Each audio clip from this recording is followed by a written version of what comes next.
முத்தரசன் அவர்கள், அண்ணன் சமுத்திரகனி அவர்கள் நடித்துள்ள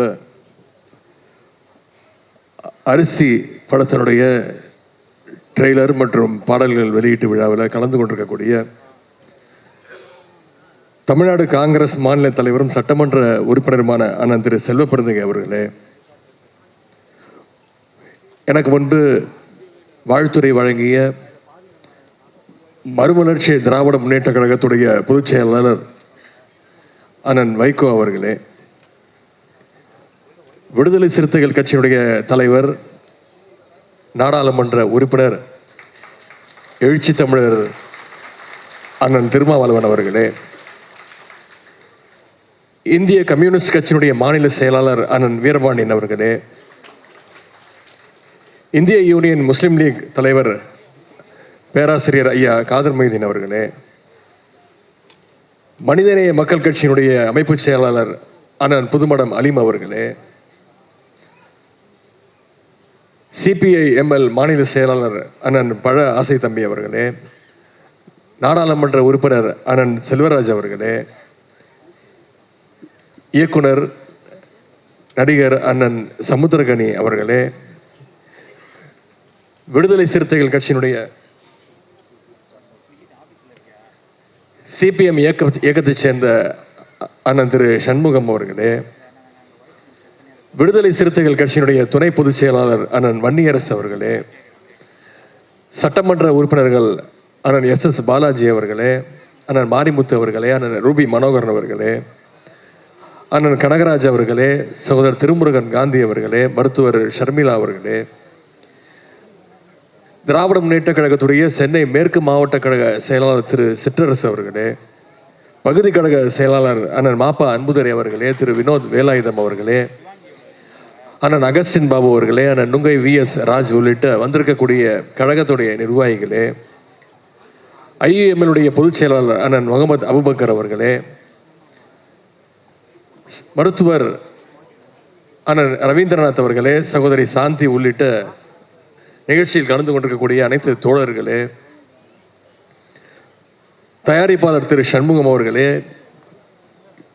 அரிசி படத்தினுடைய இயக்குனர் திரு சகோதரர் விஜயகுமார் மற்றும் திரைப்படத்தில் நடித்துள்ள அனைத்து நடிகர் நடிகைகளே, தொழில்நுட்ப கலைஞர்களே, இயக்குனர் திரு RK செல்வமணி உள்ளிட்ட அனைத்து திரைப்பட சங்கங்களைச் சேர்ந்த நிர்வாகிகளே, இங்கே வந்திருக்கக்கூடிய திரையுலக ஆர்வலர்களே, தோழமை கட்சியை சேர்ந்த நிர்வாகிகளே, அனைவருக்கும் முதல் என்னுடைய காலை வணக்கத்தை தெரிவித்துக் கொள்கின்றேன். இன்றைக்கு நம்முடைய அண்ணன் முத்தரசன் அவர்கள் நடித்துள்ள திரைப்படத்தினுடைய ட்ரெய்லர் லான்ச் நிகழ்ச்சி, ஆடியோ லான்ச் நிகழ்ச்சியில் கலந்து கொண்டு உங்களை எல்லாம் சந்திப்பதில் மிகுந்த மகிழ்ச்சி அடைகின்றேன்.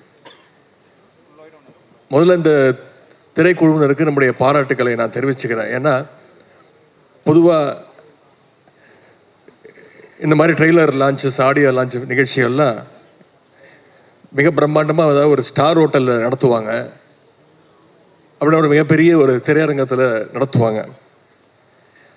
ஆனால் அரிசி படக்குழுவினர் இந்த நிகழ்ச்சியை இவ்வளவு சிறப்பாக கலைஞர் கட்டிய இந்த வள்ளுவர் கோட்டத்தில் நடத்தியிருக்கிறாங்க. அதற்கு முதல்ல என்னுடைய பாராட்டுகளையும் என்னுடைய வாழ்த்துக்களையும் நான் தெரிவிச்சுக்கிறேன். இன்னொன்று, அமைச்சராக நான் பொறுப்பேற்று இங்கே வந்திருக்கக்கூடிய பல பேருக்கு தெரியும், பத்திரிகையாளர்களுக்கு நல்லா தெரியும், கடந்த 4 வருடங்களாக திரைத்துறை சம்பந்தமாக எந்த நிகழ்ச்சியிலும் கலந்து கொண்டதே கிடையாது. யார் எந்த நிகழ்ச்சிக்கு அழைச்சாலும் சொல்லிவிடுவேன், இல்லைங்க நான் கலந்துக்கிறது கிடையாது அப்படின்னு சொல்லிவிடுவேன். ஆனால் அண்ணன் முத்தரசன் அவர்கள் அழைக்கும் போது என்னால் அதை தட்டி கழிக்க முடியலை. நீங்கள் தேதியை சொல்லுங்கன்னு நான் வந்துடுறேன் அப்படின்னு. அப்புறம் நேரம் கேட்டார். நான் சொன்னேன், நேரத்தையும் நீங்களே சொல்லுங்கண்ணே, நான் நிச்சயம் வந்துடுறேன் அப்படின்னு. அவரால் அழைக்கப்பட்டு இழுத்து வரப்பட்டு இந்த நிகழ்ச்சிக்கு நான் வந்திருக்கின்றேன். நேற்றைக்கு அரசு நிகழ்ச்சி நடந்தது. தமிழ்நாடு அரசு சார்பாக திரைப்பட விருதுகள் பல வருடங்களாக கொடுக்காமல் இருந்து, சென்ற அதிமுக ஆட்சியில் 10 வருடங்கள் கொடுக்கப்படாமல் நம்முடைய முதலமைச்சருக்காக ஒரு குழு அமைச்சு 2015 2022 ஆண்டு வரைக்கும் திரைப்பட விருதுகளை நான் கொடுப்பதற்கான அந்த வாய்ப்பு கிடைச்சிது. நான் திரைத்துறையிலிருந்து வெளியில் வந்து இன்னைக்கு மக்கள் பணி ஆற்றிக் கொண்டிருக்கின்றேன். ஆனால் இன்னைக்கு நம்முடைய அண்ணன் இந்திய கம்யூனிஸ்ட் கட்சியினுடைய மூத்த தலைவர் அண்ணன் முத்தரசன் அவர்கள் இன்னைக்கு மக்கள் பணியிலிருந்து சினிமாவுக்கு என்ட்ரி கொடுத்திருக்கிறார். அவர் சினிமா துறைக்கு வந்திருந்தாலும் இந்த படம் எவ்வளோ பெரிய வெற்றியை பெற்றாலும் நிச்சயம் மக்கள் பணி தான் அவருக்கு முதல்ல இம்பார்ட்டன்ஸ் கொடுப்பாரு. அதில் யாருக்கும் எந்த சந்தேகமும் வேண்டாம். அவர் சினிமாவோட உச்சத்துக்கு போனாலும் கெரியருடைய உச்சத்துக்கு போனாலும் அவர் எப்பவுமே விரும்புவது மக்களோடு மக்களாக இருப்பது என்பதை தமிழ்நாட்டு மக்கள் அனைவருக்கும் நன்றாக தெரியும்.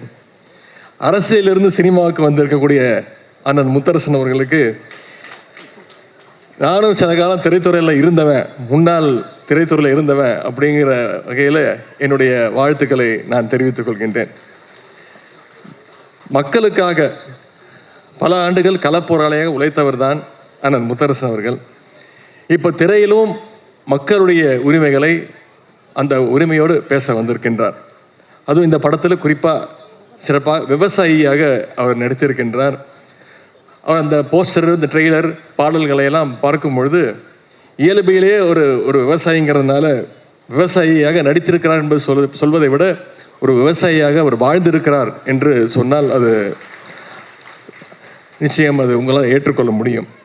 ஆனால் முத்தரசன் மட்டுமல்ல, இங்கே அண்ணன் சமுத்திரகனி அவர்களும் கம்யூனிஸ்ட கொள்கைகளை உணர்ந்தவர், அதை தொடர்ந்து பேசக்கூடியவர். விவசாயிகளுடைய உரிமைக்காக கம்யூனிஸ்டுகள் களத்தில் இறங்கினா நிச்சயம் அதில் எப்போவுமே வெற்றி பெற்றிருக்கிறாங்க. இந்த முறையும் வெற்றி பெறுவாங்க. இந்த படமும் அதே போல் நிச்சயமாக ஒரு வெற்றி படமாக அமையும். இந்த படத்தினுடைய தலைப்பு அரிசி உயிரின் மறுபெயர் அப்படின்னு வச்சிருக்கிறாங்க. இந்த அரிசிக்காக ஒரு காலத்தில் மக்கள் எவ்வளவு கஷ்டப்பட்டாங்க.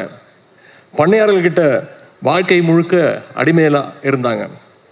காலமெல்லாம் வயல்லையே வேலை பார்த்தாலும் அவங்களுக்கு ஒரு நேர சாப்பாட்டுக்கு கூட வழி இல்லாமல் இருந்துச்சு. அப்படிப்பட்ட விவசாய தொழிலாளருடைய உரிமைக்காக களத்தில் இறங்கி கம்யூனிஸ்டுகள் இதுவரைக்கும் எத்தனையோ போராட்டங்களை நடத்தியிருக்கிறாங்க. அதில் வெற்றியும் கண்டிருக்கிறாங்க. அதனால தான் டாக்டர் கலைஞர் அவர்கள் அடிக்கடி சொல்வார், நான் மட்டும் தந்தை பெரியார் அவர்களையும் அண்ணாவையும் என்னுடைய வாழ்க்கையில் நான் சந்திக்காமல் இருந்திருந்தேன்னா நானும் ஒரு கம்யூனிஸ்ட் தொழிலாக மாறியிருப்பேன் அப்படின்னு கலைஞர் அடிக்கடி சொல்வார். அப்படிப்பட்ட கலைஞர் அவர்கள் தான் 1969 ஆட்சிக்கு பொறுப்பு வந்ததுக்கு பிறகு ஏழை எளிய மக்களுக்கு அரிசி கிடைப்பதற்கான எல்லா வழிகளையும் செஞ்சு கொடுத்தார். ஒருபடி அரிசிக்காக யாரும் இன்னொருத்தர் வீட்டு வாசலில் போய் காத்து நிற்கக்கூடாதுன்னு அந்த நிலைமையை தமிழ்நாட்டில் ஏற்படுத்தியவர் டாக்டர் கலைஞர் அவர்கள். இன்னும் சொல்லணும்னா 2006 சட்டமன்ற தேர்தல் பொழுது கலைஞர் அவர்கள் ஒரு தேர்தல் வாக்குறுதி கொடுத்தார். 2 ரூபாய்க்கு 1 கிலோன்னு முதல்ல அறிவித்தவர் அவர் தான். அது அந்த காலத்தில் மக்கள்கிட்ட மிகப்பெரிய ஒரு வரவேற்பை பெற்றுச்சு. ஏன்னா அந்த காலத்தில் பல குடும்பங்களுக்கு அரிசி சோறுங்கிறது மிகப்பெரிய ஒரு கனவாக இருந்துச்சு. அந்த கனவை நினைவாக்கியவர் டாக்டர் கலைஞர் அவர்கள். பின்னாடி அந்த 2 ரூபாயை 1 ரூபாயாவும் அவர் குறைச்சார். அதோட அடுத்த கட்டமாக தான் இன்னைக்கு விலையில்லா அரிசியும் வந்திருக்கு. மக்களுடைய அடிப்படை தேவையாக இருந்த அரிசி பிரச்சனையை போக்கியவர் டாக்டர் கலைஞர் அவர்கள்.